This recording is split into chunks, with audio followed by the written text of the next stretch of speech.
ရွှေကျင်သည့်ပထမဆုံးနေ့မှာပင်အမျိုးသားတဦးသည်နွားချေးခဲတကဲကိုတူးဖော်မိခဲ့သည်၎င်းကိုမြင်လိုက်ရသောအခါအခြားသောရွှေရှာဖွေသူများမှမငယ်ပဲမနေနိုင်ခဲ့ကြပြီသို့သောထိုအမျိုးသားကနွားချေးခဲကိုရိုက်ခွဲလိုက်သည့်အခါအတွဲ၌ရွှေတုံးတုံးထွက်ပေါ်လာခဲ့သည်အခြားရွှေရှာဖွေသူများကထိုလူမှာကံကောင်းယုံတတ်ဟုသာထင်ခဲ့ကြသည်အမှန်တော့သူသည်တတ္တုများကိုရှာဖွေနိုင်သည့်ထူးခြားသောစွမ်းအား metal detect ရှိနေသည်ကိုသူတို့မသိရှိခဲ့ကြပေ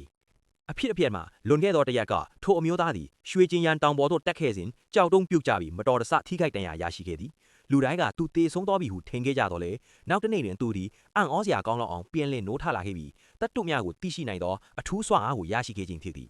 ဤစွမ်းအားမှာအစစ်အမှန်ဟုတ်မဟုတ်စမ်းသပ်ရန်အတွက်သူသည်တောင်ပေါ်သို့ရွှေကျင်ရန်နောက်တစ်ကြိမ်တက်ခဲ့ပြန်သည်သူ၏မိဘများကသူနှင့်အတူလိုက်သွားရန်သူ၏ဝမ်းကွဲညီကိုထည့်ပေးလိုက်သည်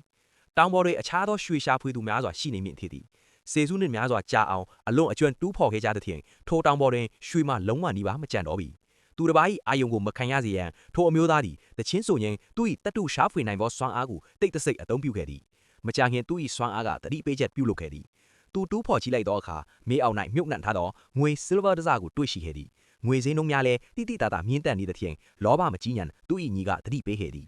၎င်းတော့ထိုအမျိုးသားသည်ဆက်လက်ရှာဖွေခဲ့ရာမိနစ်အနည်းငယ်အကြာတွင်နောက်ထပ်တတိပေးချက်တစ်ခုပေါ်လာပြန်သည်သူတူးလိုက်သောအခါမြေကြီးထဲ၌မြုပ်နှံနေသောနွားချေးခဲတငယ်ကိုတွေ့ရသည်သူ၎င်းကိုခွဲလိုက်သည့်အခါအတွင်း၌ရွှေတုံးတုံးကိုတွေ့ရှိခဲ့သည်အိမ်နီးနားချင်းတဦးကထိုရွှေကိုဝှက်ထားရန်တတိပေးခဲ့သည်သူတို့အလုပ်ကချမ်းသာမှုကိုထုတ်ပြခြင်းမှာအကြီးမားဆုံးသောတားမြစ်ချက်တဲဘူးထီသောကြောင့်ဖြစ်သည်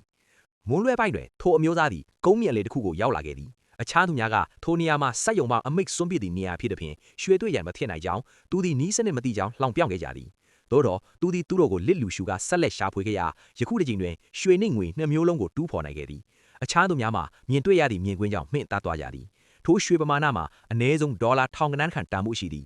ညနေပိုင်းတွင်သူတို့ရရှိလာသောတတ္တုများကိုတွားရောက်ရောင်းချခဲ့ကြသည်အခြားသူများမှာတနေ့ကုန်ရှာဖွေတော်လဲဒေါ်လာ10ကနန်းခန့်သာရရှိကြသည်ထိုအမျိုးသားအလက်ရောက်သောအခါသူသည်ရွှေများပြည့်နေသောပေါ်လင်းတဝက်ကိုထုတ်ပြလိုက်ရာဒေါ်လာ2000ရရှိခဲ့သည်၎င်းနောက်သူသည်အခြားသောရွှေရှာဖွေသူများကိုစားတောက်ဆိုင်တွေကျွေးမွေးခဲ့သည်အိမ်ပြန်ရောက်သောအခါရရှိသမျှငွေအားလုံးကိုမိဘများကိုပေးအပ်လိုက်သည်နောက်တစ်နေ့တွင်သူသည်တောင်ပေါ်သို့ထပ်မံတက်ခဲ့ပြန်သည်ယခုတစ်ချိန်တွင်တော့သူသည်သူ့၏စွမ်းအားကိုအပြည့်အဝအသုံးပြု၍ရွှေများစွာရှာဖွေကာအမျက်အကြီးမားစွာရရှိရန်ဆုံးဖြတ်လိုက်ပါတော့သည်